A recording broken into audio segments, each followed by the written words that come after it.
Cool. All right, so we're back to 3.1, and we were looking yesterday at absolute maxes and absolute mins, also known as what? Yeah, extrema, global max, global mins, or just max mins. And those were X values or Y values? Y values. Good. We were trying to determine the criteria in which we were going to be guaranteed to have both the max and min. And empirically, we kind of discovered it, but then we read the theorem that said we are guaranteed both the max and min when what? We have a function that is continuous on a closed interval. We're going to have both the max and the min, and that's the EVT. We were then trying to figure out at what values of x could those max and mins occur, and we saw that it could occur at a place where the derivative was equal to what? 0, or it could have been like at a cusp. I added, I think I added it, maybe it's gone. It could also occur at a place where the derivative is what? Non-existent, okay, right there at the cusp. But it could also occur at an endpoint of the interval. And so that's what we're going to start summarizing today. Okay, Schroeder? Okay, good. So here's the definition, a term, critical value, critical value. Critical value. I kind of abbreviate them CVs as we go forward. A critical value. Critical means what? Kind of important. So these are very important values. We're going to define it though, not just in the English term like it's an adjective to describe value. It's a proper noun essentially. It's the name of something that we're going to be looking for. A critical value then of some function f is going to be first of all an x value. That's important. An extreme value is a y value. But a critical value is an x value. Good. And it has to be in the domain of the function. Okay, the function has to be defined there such that one of the two things happens. Either the derivative there is 0, in which case we have a what type of tangent line? Horizontal tangent line. Or the derivative is non-existent there. Now that's important because remember, the function would be defined there, but the derivative can possibly not, which means it's going to end up being either a vertical tangent line, right? Or a what? Or a cusp. Good. So the values of x where either the derivative equals 0 or we have a vertical tangent / cusp, as long as the function is defined there, we're going to call that a critical value. And the ordered pair there is called a critical point. It's a point on the graph. All right, so what is a critical value? It's an x value where the derivative is either 0 or dne, as long as the function value there exists. Yeah, good. Now we have this theorem that follows up after the definition. The absolute extrema or global extrema or just extrema, the max mins, they can only occur at one of two places. A critical value or at an endpoint of an interval. We kind of knew that, right? All of the examples that we found, they occurred either at a place where the derivative was 0 or undefined, which now we call critical values, or at an endpoint of the interval. Well, now it's a theorem. It can only occur at one of those two places. Sweet. So if we're trying to find these local max or min, or I'm sorry, these absolute max or mins, we're kind of limited now as to the values of x where we should look for them, right? We look for them at critical values and we look for them at endpoints. All right, before we actually find those extrema, let's go ahead and talk a little bit about the other type of extrema, the ones that must be qualified. These are the relative extrema or the local extrema.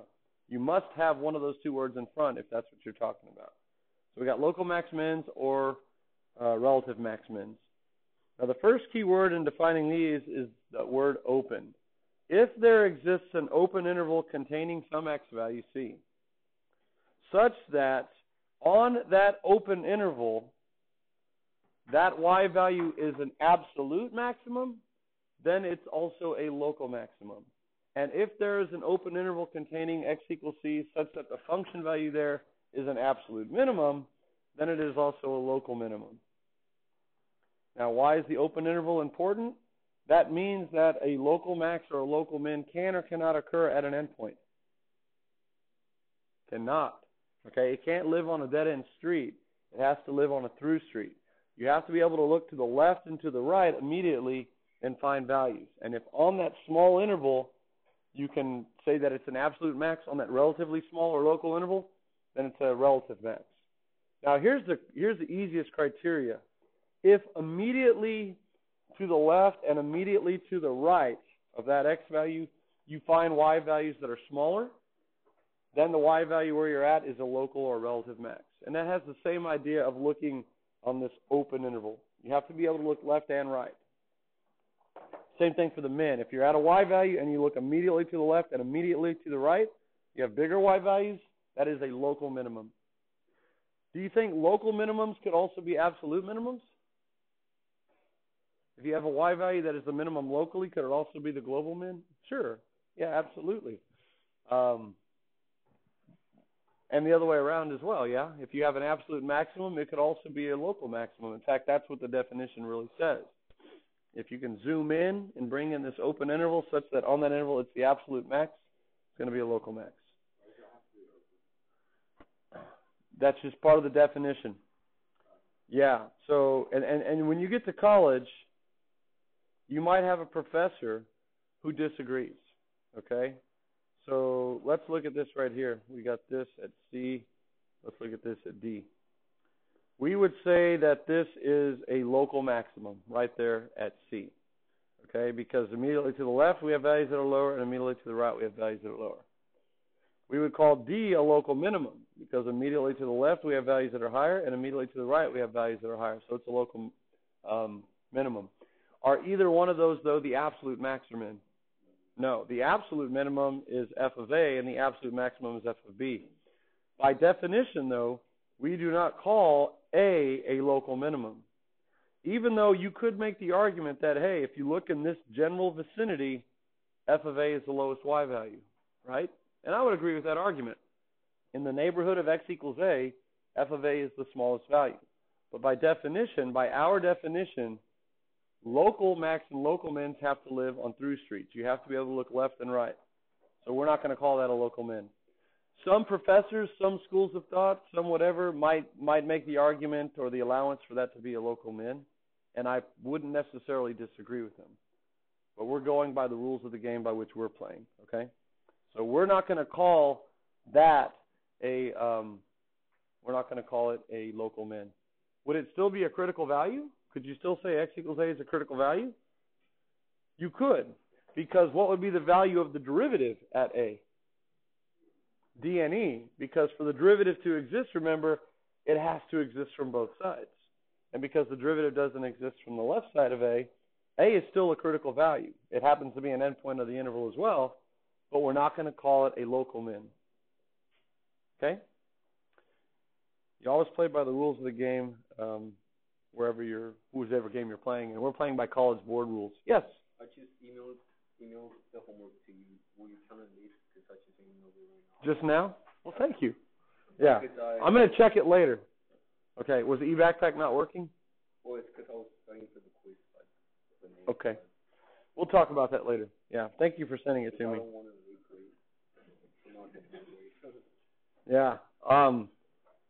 We could talk about maybe sending it a little bit earlier later. Okay. So now here's another theorem. Before we read this theorem, at what values of x can absolute extrema occur? Absolute extrema. This almost slipped. I caught it. Absolute extrema can occur at one of two places, either critical values or at endpoints, which could be critical values as well, but they stand out as endpoints. Local extrema, relative extrema, can they occur at endpoints? No. Can they occur at critical values? Yes. In fact, here's the theorem. Local extrema can only occur at critical values on what type of interval? Open. They can't be cul-de-sacs. They can't live at a cul-de-sac at an endpoint. They have to live on an open interval. Got to have values to the left and to the right. Okay? All right. Note. This theorem does not say that there is or a local extrema at every critical value, right? Is every critical value a local max or min? No. It's only a possible local max or min. For example, x cubed. X cubed has a horizontal tangent right there at x equals 0. So is x equals 0 a critical value? Yes, but is it a local max or a local min? No, we call that a stationary point. It's a critical value, but it's not a local max or min. But it is a possible local max or min. So the theorem just says critical values are where they occur. Not every critical value is a local max or min. So we could say every critical value is a potential, prospective, possible location of a local extreme value. Are there any other P words that mean probable? Probable. Plausible. Potential, prospective, possible location of a local max or min. That's pretty impressive, right? 5 of them. Very alliterative. There should be more. There could be more. We can make one up. Sure, yeah. Likely. The P is silent. Yeah, I like it. The P is silent. Good. Like Price Pfister. Okay. Note number 2. Relative extrema or local extrema can or cannot occur at an endpoint of an interval. They cannot live at the end of a cul-de-sac, but rather along a through street. Okay? That's our rules. Number 4, example 4. Identify all the critical values of the graph of g of x shown below. Then determine whether a local max, a local min, or a local neither occurs at that critical value. All right, the critical values, CVs. These are going to be x equals. What are the critical values? On the closed interval from A to B. Is A a critical value? Does the function live there? We can assume that it does. I had little dots earlier. The function lives there. And what's the derivative value there? D and E, because the derivative doesn't live from the left. So it is a critical value, yeah. Is B a critical value? Yes, the way this graph is designed, you can assume that that's where the horizontal tangent is. So the derivative there is 0, so it is. How about C? Yes, because what's the value of the derivative there? D and E. How about D, sorry. Yes, horizontal tangent. What about E? Yes, horizontal tangent. What about F? Yes, good. Now, is every single one of those critical values also going to be a local max or min? No. Which two for sure cannot?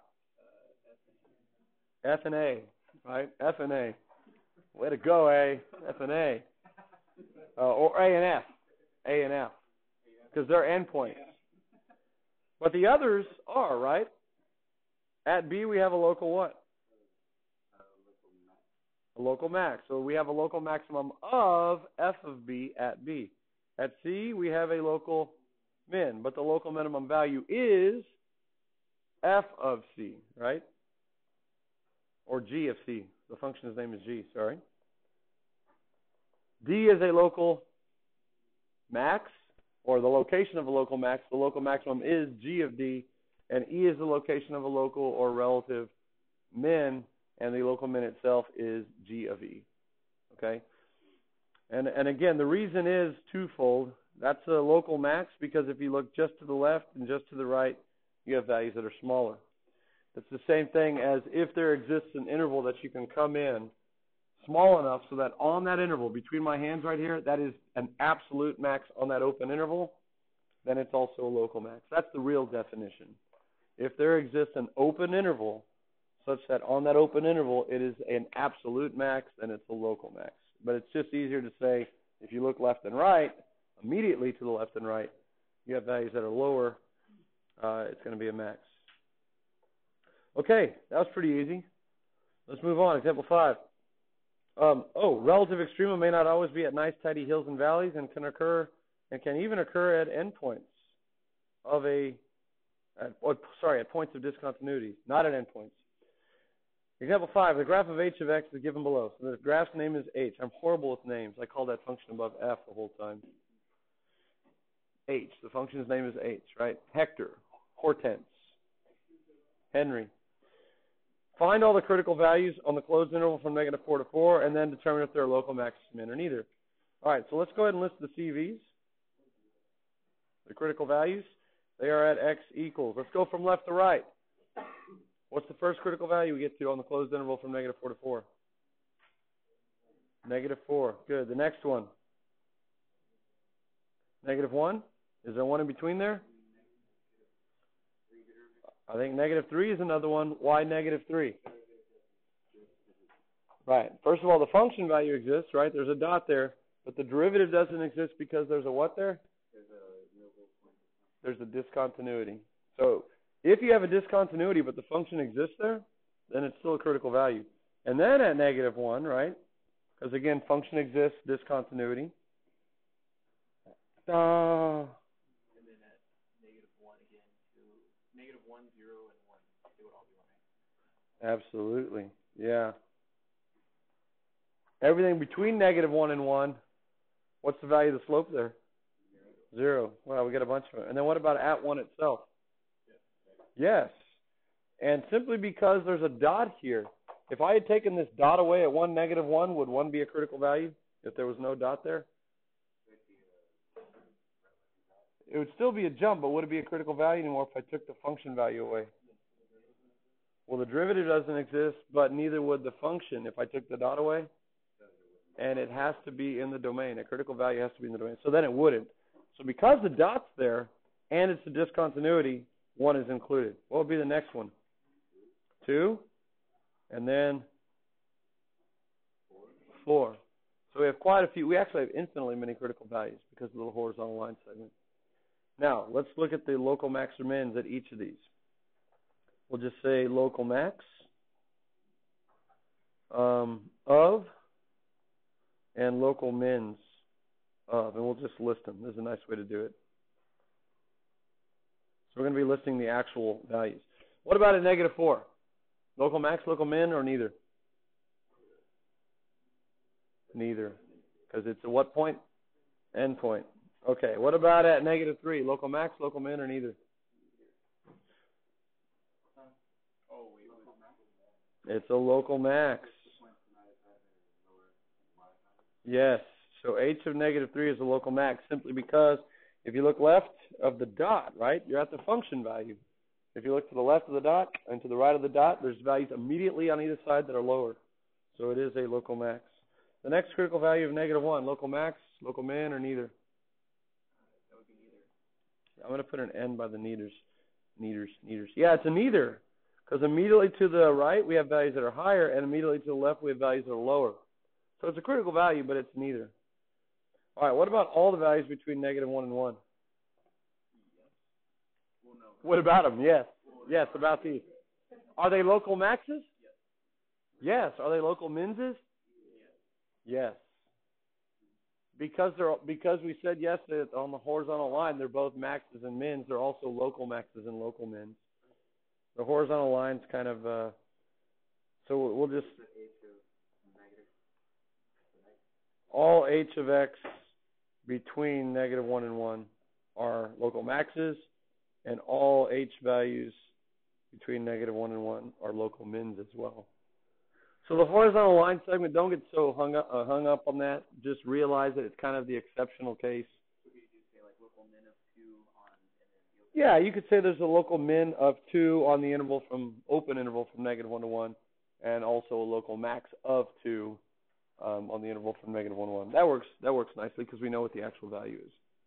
But they're both local max and local mins. That's why I included 1 and -1 separately, because they're the endpoints. So at 1, let's look specifically at 1 now. It's a critical value. Is it a local max, local min, or neither? It's a local min. Yeah, it's a local min. So h of 1 or -1. It looks like you can just call it -1. I'm going to use the function values, though, because it also declares the x values by function notation. If you look immediately to the right, you got values that are higher, and immediately to the left, you have values that are also higher. So it is a local min. And last year when Emilio Castillo was in class, it got kind of tough to say. If you look Emilio to the left, and if you look Emilio to the right. And there was Emilio every time. Okay, at x equals 2, local max, local min, or neither? Local min, right? And this really kind of you have to look at the local aspect of it, because there are values that are lower than it pretty quickly to the left and right. But if you look immediately to the left and immediately to the right, you have values that are higher. So in its local vicinity, if you were to zoom in horizontally enough to block out those other pieces of the graph, it would be locally small. So it is a local min of h of 2. And then at 4, local max, local min, or neither? Neither, right? It's an endpoint, not even considering it. Although, again, some points might say that in the neighborhood of x equals 4 from the one side, that point is locally high. And I wouldn't disagree with that. But we're just not going to call it a local max. We can call 4 a critical value, but we can't call f of 4 a local max. All right, you got the idea? So local max and mins can occur at discontinuities as long as the function is defined there. Part 6, find the domain and then the critical values of each of the following functions. Why is it important to find the domain of the function first if you're interested in finding critical values? You need to know where it exists because a critical value by definition must be in the domain of the function. Yeah. So if we start with a function like this on A, it's a what anomial? Polynomials. And what do we know about polynomials? They're continuous everywhere. They're also what everywhere? Differentiable, right? They're not only connected, they're smoothly connected everywhere. So the domain is all real numbers. Now, knowing what you know from Algebra 2/Pre-Cal, a fourth degree polynomial can have as many as 4 x-intercepts and as many as how many local extrema, how many turning points? 3, up to n minus 1. Okay, and you know why? You can prove that by using the what rule? The power rule, right? Because what do we do when we take the derivative? We multiply. So let's do that. We get 2x to the, and then what do? We subtract. And because the derivative is 1 degree smaller, the derivative tells you how many possible critical values you can have when you set it equal to 0. And it says at most 3. So those could be at most 3 turning points. Minus 3x squared minus 2x. Well, it's 4 times a half. Oh, okay, never mind. Yeah, so we end up with 2. It's okay. Now, here's the thing. This is what most students forget. When you're looking for critical values, it's not just places where the derivative equals 0. You also need to at least every time consider also where the derivative is what? dne. And because that's the one most students forget, I like to think about that one first. Is our f prime ever dne, being a polynomial and such again? No, it's never dne. Okay, good. So I'm not going to even consider it, but it's by choice, not by overlooking it. So now I do want to set it equal to 0. And if you're only going to use this function once, you can just set the expression equal to 0 there. You'll see later on when we have a quotient, we're not going to set it equal to 0 because we're going to be using it twice. But if this is the only time we're using it, we'll set it equal to 0. And believe it or not, that would earn a check. When it asks you to find a critical value and you show that you're setting the derivative equal to 0, guess what? You're communicating understanding by setting it equal to 0. So when in doubt for limits, dne.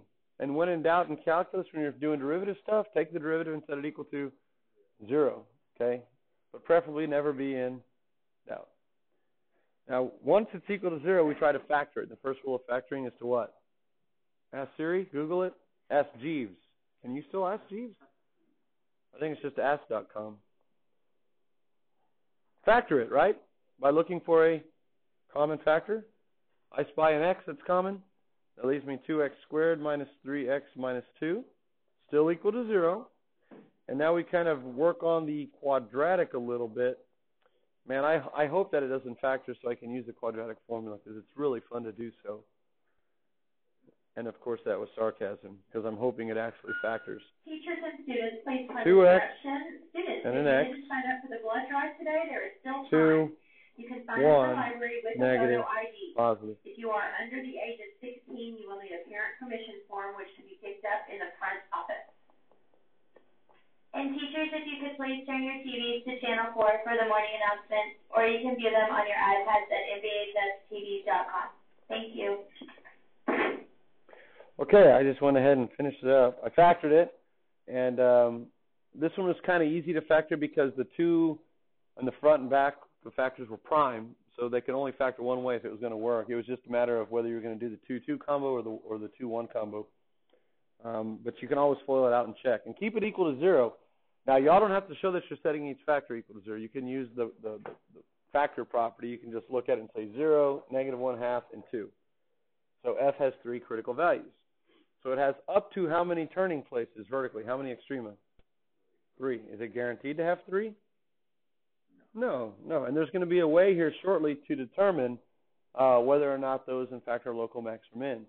Now, here's what we do know about the parabola, or the sine of the parabola, the quartic. It does have a positive leading coefficient. So what is the end behavior on both ends? As x goes to positive or negative infinity, what are the y values doing? They're going to positive infinity, increasing to infinity, because negative infinity or positive infinity to the fourth is positive. So that means that the graph comes in from the top, and it goes out the top. And I guess it's going to have to either have 1, 2, all 3 of them are going to be local extrema? Do you think it could have just 2 local extrema? Let's see, if it comes in the top and it turns around once and it turns around only twice, it has to exit the what? Top. And if it's not allowed to turn around again, then we got a problem. So I know that either all 3 of those are going to be local extrema, but not just 2 of them, right? Could we just have 1 local extrema? Yeah, it can come in like that, and it can kind of look something like that. And if you remember from Algebra 2/Pre-Cal, anytime you had something that looks like the graph was kicked in the shin, there's like a dent in it, that has a multiplicity greater than 1. So that's accounting for another root. So it could just be that there was a horizontal tangent line there, and we had just 1 local extrema. And that's a kind of a property from pre-calculus algebra 2. A polynomial of degree n can have up to n minus 1 local max or mins, but then they have to come in pairs after that because of the way they have to exit. All right, if only there were a way to figure out which of those, if any, are actual local max or mins. We'll have to wait for another day for that. How could we use the derivative to determine? Like, let's say we're looking right here at x equals negative 1/2. The values of what? The y values? No, the derivative. You could check y values. If you knew the y value at negative 1/2, you could look immediately to the left and immediately to the right and compare the y values. But it's easier to compare slopes. If you just look to the left, if the slope is negative, you know it's decreasing to the left. And if you look to the right, the slope is positive. That means it's increasing. And if your slopes then change from negative to positive at a critical value, congratulations, what? The function has a local min there. And that's the first derivative test. So that's where we're going with all this eventually. Okay, letter B.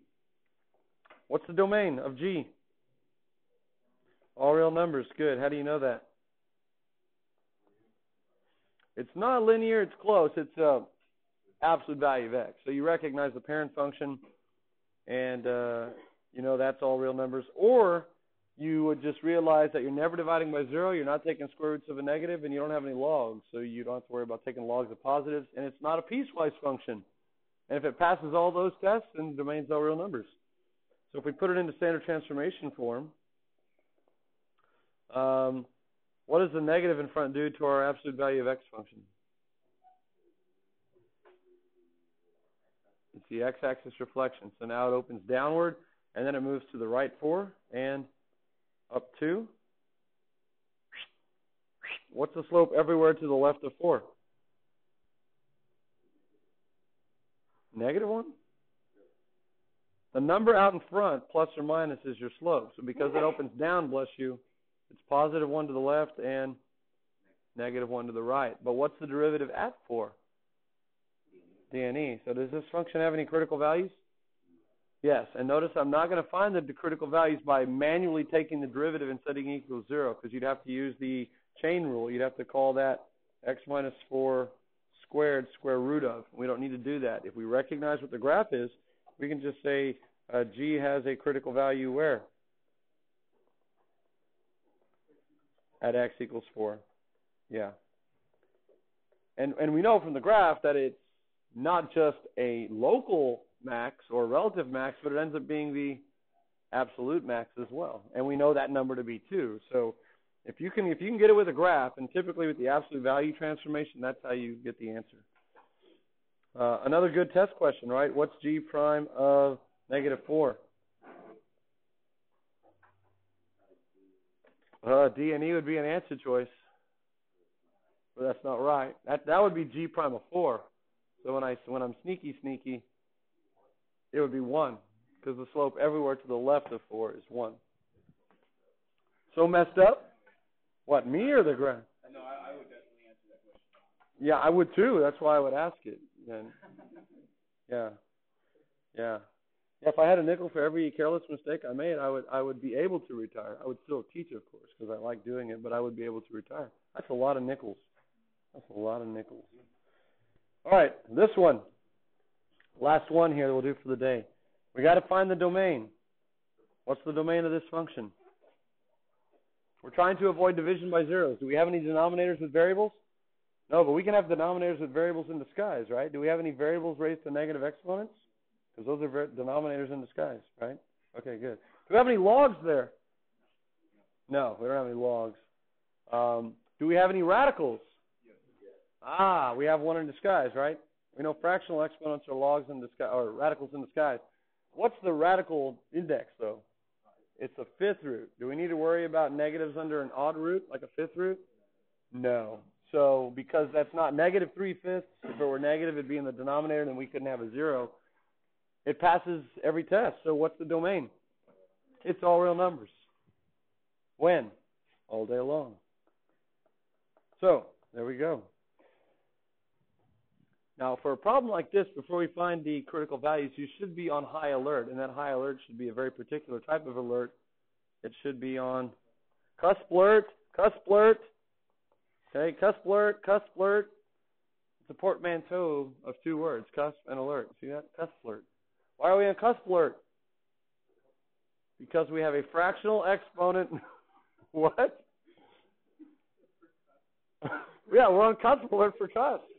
We're anticipating a cusp because we have a fractional exponent that is less than 1. And we know that when we take the power rule or the product rule and take the derivative of that term or factor using the power rule, it's going to become a negative exponent, which is now going to kick that factor to the denominator.